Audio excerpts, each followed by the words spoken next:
പറഞ്ഞിരിക്കുന്ന ഒരു പദം വളരെ ശ്രദ്ധിക്കണം. നിലയങ്കി ധരിച്ചവനായ ക്രിസ്തു. നിലയങ്കി ധരിച്ചവനായ ക്രിസ്തു. എന്താണ് നിലയങ്കി എന്ന പദം? നിങ്ങളൊന്ന് ശ്രദ്ധിക്കണം.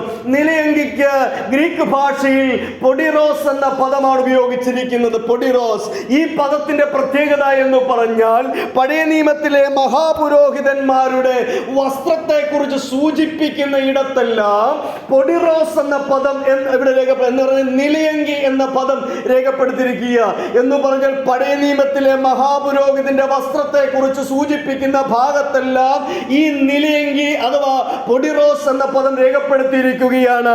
അങ്ങനെയെങ്കിൽ ഇത് വിളിച്ചു കാണിക്കുന്ന ഒരു വലിയ സത്യമുണ്ട്. നമ്മുടെ കർത്താവ് മഹാപുരോഹിതനാണ്. നമ്മുടെ കർത്താവ് മഹാപുരോഹിതനാണ്.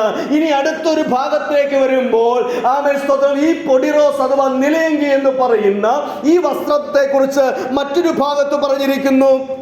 രാജാക്കന്മാരും രാജകുമാരന്മാരും ഒക്കെ ധരിക്കുന്ന വസ്ത്രത്തെ കുറിച്ചൊക്കെ ബൈബിളിൽ രേഖപ്പെടുത്തിയിരിക്കുന്ന ഭാഗത്തല്ല ഈ അതേ പദം നിലയങ്കി അഥവാ പൊഡിറോസ് എന്ന പദമാണ് രേഖപ്പെടുത്തിയിരിക്കുന്നത്. രാജാക്കന്മാരും രാജകുമാരന്മാരും ഒക്കെ ധരിക്കുന്ന വസ്ത്രത്തെ കുറിച്ച് പറയുന്നിടത്തെല്ലാം ഇതേ പദമാണ് രേഖപ്പെടുത്തിയത്. അതുകൊണ്ട് ശമൂവേൽ പ്രവാചകന്റെ പുസ്തകം 1-ാം അധ്യായം 1 ശമൂവേൽ 18:4 24:11 ഒക്കെ രാജാക്കന്മാരും ഒക്കെ ധരിക്കുന്ന വസ്ത്രത്തിന് കൊടുത്തിരിക്കുന്ന പദത്തിൽ ഇപ്രകാരമാണ് കൊടുത്തിരിക്കുന്നത്.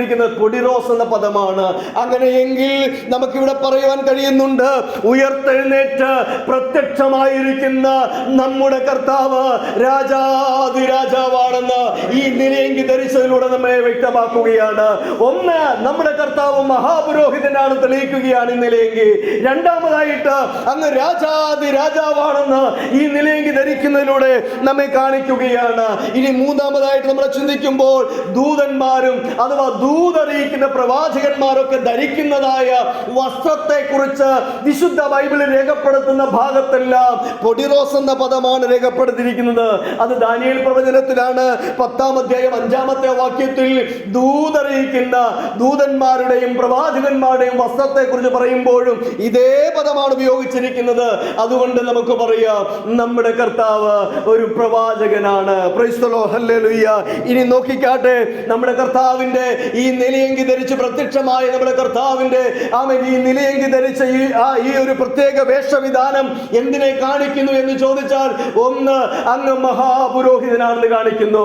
രണ്ട്, അങ്ങ് രാജാതിരാജാവാണെന്ന് കാണിക്കുന്നു. മൂന്ന്, അങ്ങ് പ്രവാചകനാണെന്ന് കാണിക്കുകയാണ്.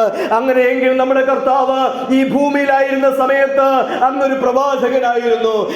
ഇന്ന് നമ്മുടെ കർത്താവ് സ്വർഗത്തിൽ നമുക്ക് വേണ്ടി ഒരു മധ്യസ്ഥനായി വിളങ്ങുകയാണ്. മൂന്നാമതായിട്ട് ഇനിയും നമ്മുടെ കർത്താവ് മടങ്ങി വരുന്നത് രാജാതിരാജാവായിട്ടാണ്.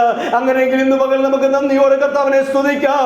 നമ്മുടെ കർത്താവ് ഒരു പ്രവാചകനായി, നമ്മുടെ കർത്താവ് ഒരു മധ്യസ്ഥനായി, നമ്മുടെ കർത്താവ് രാജാതിരാജാവായി മടങ്ങി വരുന്ന കർത്താവാണ്. സ്തോത്രം. അപ്പോൾ ഈ നിലയങ്കി ധരിച്ചത് ഈ ഭാഗത്തെ 3 വ്യത്യസ്തമായ കർത്താവിന്റെ നിലകളെ വെളിപ്പെടുത്തുകയാണ്.